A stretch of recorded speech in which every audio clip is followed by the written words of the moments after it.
Всем привет! С вами Таня Генерал на канале Субъективно об Америке. Очередной выпуск видео винегрета. Это набор всяких мелких видео из бытовухи, из разных моих дней, которые представляют собой типа один день в Америке. У кого-то утро начинается с горячего кофе, а у меня с горячего полотенца. Итак, друзья мои, что не сделаешь ради контента? Женщины в моем возрасте показываться на видео до 11 утра и особенно без всех манипуляций категорически запрещается. Но я хочу вам показать кое-какие свои утренние процедуры. Как вы уже, наверное, заметили, я большой фанат последовательности и постоянства. И завела я себе разнообразные готовые маски. Вот эта маска у меня от моего любимого iHerb. Кроме приятной консистенции, у нее еще легкий желтоватый оттенок, который дает вашей бледной коже, если она у вас бледная в течение зимнего времени, слегка бронзовость. После нанесения масочку мы держим 10-15 минут и снимаем ее посредством того же горячего полотенца. Окей, маску сняли.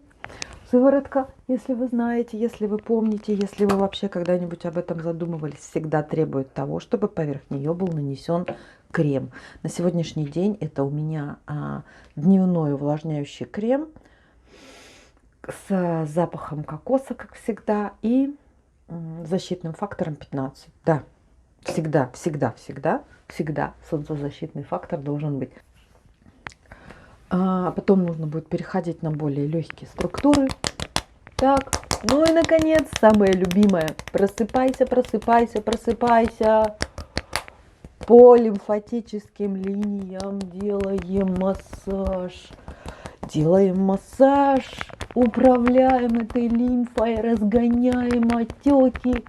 И просим к нам никогда больше не приходить. Кто пришел? Кто пришел? Он пришел требовать своего завтрака.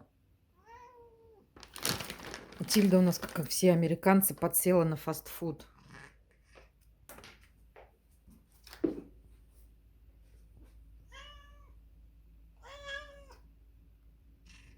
Так из рук вырывает, из рук вырывает.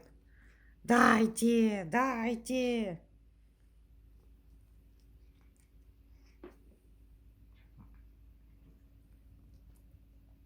Еще. Вот, смотри. Да вот же. Что они кладут туда? Что они кладут туда, в эти невинные подушечки, так что кошка с ума сходит?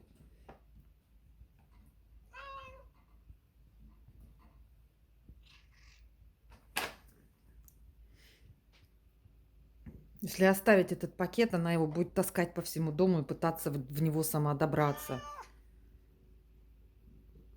Капец. Кошке пора вступать в клуб анонимных пожирателей вкусняшек. А теперь поднимите руки. Нет, не руки поднимите, поставьте лайки. Еще лучше отзовитесь в комментариях тех, кто в такой ситуации попадал. Пошел за хлебушком, а вернулся домой с охапкой цветуёчков. В условиях, когда все умерло и все пришлось скосить и срезать, сад сейчас, конечно, выглядит очень скромно и зачуханно.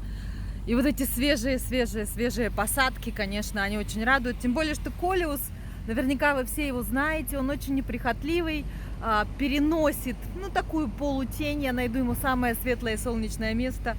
Радость, радость, радость. Ну вот, обошлось мелкими затратами. А то, помните, машину собиралась покупать. Вот так, долго ли, коротко, наступает время обеда. А до столовой у нас... Давайте посчитаем. Раз, два, три, четыре, пять. 5 шагов. И нас уже тут ждет обед. Американский обед, если очень сильно обобщать, то это чаще всего сэндвич. 2 куска мягкого хлеба, и между ними может быть, начиная от арахисового масла с каким-нибудь джемом и заканчивая кусочком мяса и листиком салата. Иногда, если очень повезет, это может быть суп. Часто заказывают в офисы пиццу. Ну, а в наш офис сегодня заказали салат из огурцов, помидоров и зеленого лука. Если вы жили в Сибири, вы меня поймете. Такой салат был знаком наступающего лета. Первые созревшие огурцы, первые созревшие редиски, свежий зеленый лук. Тут у нас свежесоленый лосось, замаринованный в соусе терияки с базиликом и лимоном. Ну и грейпфрутовый сок и зерновой хлеб. Приятного аппетита мне и вам тоже. Пока у меня тут загружаются рабочие программы, обновленная версия устанавливается, отвечу очень быстренько на один из вопросов. К предыдущему такому видео спрашивали о работе немножко. Вы по-прежнему работаете с тестировщиком в этой профессии, как можно продвинуться вверх по карьерной лестнице? Есть желание выучиться на айтишника? Вы меняли место работы, когда работали тестировщиком, как вам работать с американцами? Целая куча вопросов. Значит так, я по-прежнему работаю в тестировании программного обеспечения. Я никуда больше не собираюсь, никогда, потому что это не работа моей мечты, она отлично поддерживает меня, дает мне средства для выполнения моих мечт и свободной расслабленной жизни, но это не та работа, ради которой я создана. Совсем недавно, в начале января, после того, как я была на грани жизни и смерти, когда я переболела короной, на меня наконец-то снизошла смелость начать реализовывать мою мечту и делать то, что мне нравится. Я пошла на курсы, я написала себе план. В общем, через 2 года будет совершенно новая профессия, то, что я люблю, и все. Ну, а это пока все планы. В этой профессии как-то можно продвинуться вверх по карьерной лестнице. Очень даже можно, и все это прекрасно делают. Самое первое и простое – это менять работодателя каждые 2 года, совершенствоваться, специализацию повышать. Конечно же, самый простой путь – это автоматизация, когда вы уже становитесь не мануальным тестировщиком, а умеете делать автоматизацию, писать специальный код. Следующий шаг – это, здесь это называется SDET Developer, который вообще уже там и базами данных владеет, и автоматизацией, и всем остальным. Я знаю очень многие, кто ушел в девелоперы и никогда об этом не жалели. Но давайте честно друг другу скажем, что это отдельный особый склад характера и особый склад ума. Тот, кто к этому предрасположен, то он, конечно же, QA может взять как ступенечку и дальше уже пойдет. Я нет, я не планирую, я не собираюсь. Вы меняли место работы, когда работали тестировщиком. Я по-прежнему работаю в тестировании программного обеспечения. Место работы я не меняла и очень-очень-очень надеюсь, что мне менять его не придется. Я в этой компании вот уже совсем скоро будет 7 лет. Работаю, все меня устраивает, я тоже всех устраиваю, никаких нареканий, все счастливы. И, кстати, сегодня ровно год, как мы работаем из дома. В прошлом году в этот самый день нас отпустили по домам, ну, в связи с обстоятельствами, которые вы все знаете. Вот примерно так, такие ответы на ваши вопросы. Если у вас есть еще какие-то вопросы по профессии, задавайте в следующем таком видео, я вам все расскажу, что могу сказать. Спасибо. Ну что, пришло время ехать разбираться с карантинными жирами. Карантин пройдет, и жиры останутся. Вы много спрашивали меня о том, как устроены спортивные клубы в США. Одно из самых популярных видео на моем канале называется «Что американцы делают в сауне». Как раз там я достаточно подробно рассказала о том, как устроены сети спортивных клубов на примере моего спортивного клуба, куда я хожу. Не моего спортивного клуба, которым я владею, а который мною владеет.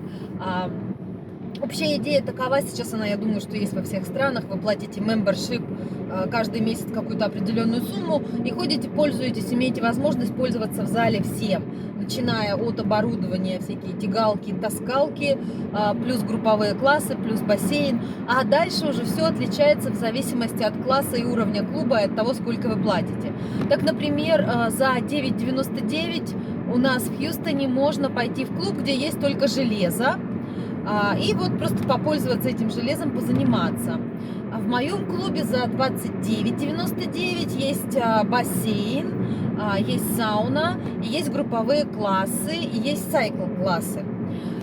Самое из того, что у нас, например, в Хьюстоне, я знаю, $100 и больше в месяц до 300.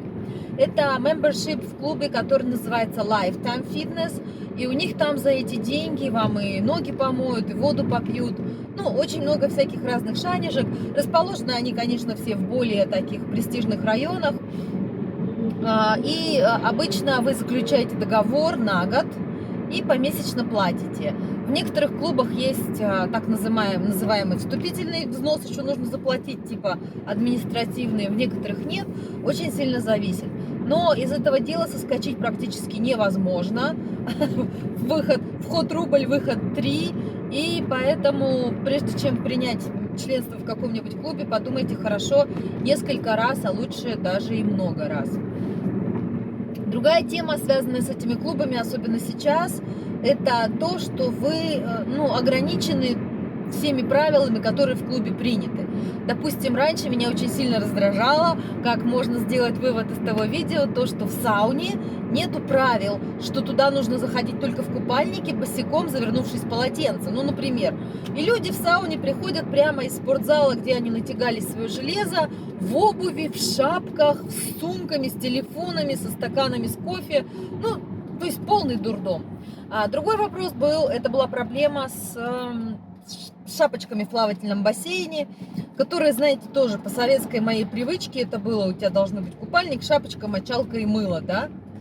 Здесь вы плаваете, это неприятно, сейчас скажу неприятно, сразу бегите все блевать, кто особо чувствительный. Волосы, ну, естественно, если люди плавают без шапочки, вы попадете там в какие-нибудь волосы. А так как у нас здесь национальности-то многонациональные, то волосы иногда бывают такие, что, мама дорогая, не горюй. Это очень неприятно. Ну и из последнего, это сейчас вот эта история с необходимостью носить маски. И обязывают, как правильно сказать, обязывают маски эти носить даже во время занятий, допустим, зумбой. Можете себе представить? Или есть такой групповой класс, где они работают над силой и прессом. Ну, то есть с гантельками там прыгают, скачут, всяко разно. Вот такие классы попробуйте. Я как-то ходила один раз на йогу, мне не понравилось заниматься в маске. Несмотря на то, что все разграничено, всем расчерчены круги с размером в 6 фит, сейчас опять скажу, в 6 метров. Тем не менее, все равно требуют и настаивают на том, чтобы носили маски, поэтому я оставила этот спортклуб для себя только из-за бассейна, потому что, слава богу, в бассейне не требуют носить маски. Куда я еду? Я нашла маленький джим, которым владеет 2 человека, мальчик и девочка, муж и жена. Она диетолог, а он тренер.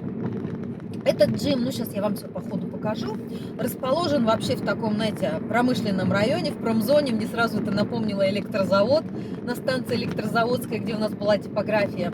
Оборудован достаточно скромно, но благодаря тому, что в классе всего 12 человек, это практически персональные тренировки. Я вот, например, разбираясь с последствиями заморозков, повредила локоть, и повредила так, что даже чашку поднимать было больно. И думала отменить занятия там на месяц, дать локтю отлежаться. Он говорит, приезжай, посмотрим на месте. И он действительно, ориентируясь на мои конкретные проблемы, он, когда дает всему классу какое-то упражнение, мне он говорит, делай вот так. Другая девочка у нас там, если помните, моя приятельница Лиза, она как-то тоже появлялась на видео. У нее большие проблемы с коленом, она тоже получает персональные инструкции, что и как ей делать.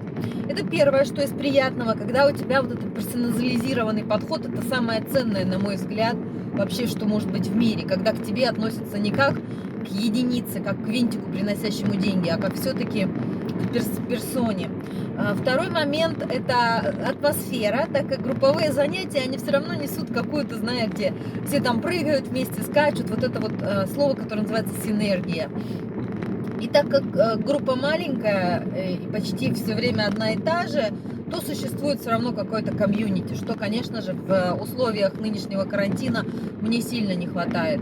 Ну и, наконец, просто достаточно высокая стоимость, $149 в месяц, по сравнению, допустим, с LA фитнесом, да, и поэтому я понимаю, что это меня будет стимулировать ходить все время, не пропускать. Yet, one, now. Всем привет from Houston at Be Strong Fitness, saying hello to everybody and welcome to our gym. We're gonna get our workout on today. So opening the gym back about 3 years ago, we had a big flood here, a big storm and it flooded the city. So the last gym I was at, they got flooded. My apartment got flooded. So I was looking for a place to train. Came over here, started training here. 2 weeks later, they called me, said, "Hey, we're looking to sell the gym if somebody wants to take over." So, you know, it was just like meant to be, you know. I just appreciate people coming to me just to give me the opportunity to kind of see how I can help them, you know. Because really the goal is to change people's lives, even if I can't do it here because of whatever reason. You know, it's basically we help each other out and I'll give you the best advice to get to your goal, you know. So I just welcome everybody to come try us out. You know, I'm just real grateful for just the opportunity to be able to talk to somebody and just to learn about their goals and for them to open up with me. А это, как и говорила, я приехала к моей Танечке, к главному специалисту по блондинкам. У нее даже есть сертификат курсов быть блондинкой. То есть она про блондинок и их волосы знает все. Сейчас нам Таня расскажет, что делать с головой. Таня, с головой что делать? Меня не снимаешь? Я тебя не снимаю.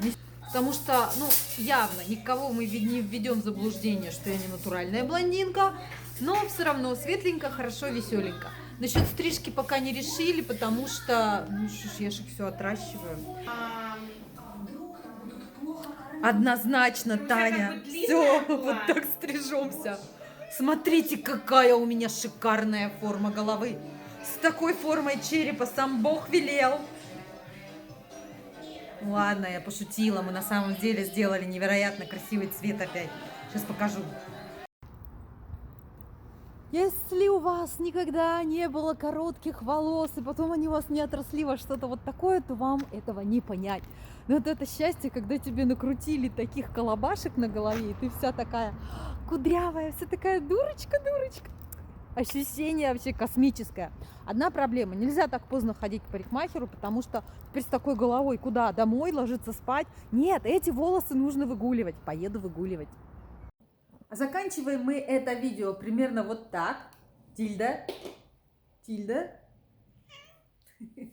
Ну, вы знаете, у нас, как обычно, без кошки в кадре не обходится. Говорят, что наличие котика в кадре – залог успеха. Я надеюсь, что вам этот формат нравится. Пожалуйста, пишите, что еще интересно, куда пойти. Сами понимаете, я в течение дня много где шляюсь, много что делаю. Просто не всегда приходит в голову, что это может быть интересно зрителям, и я не всегда снимаю.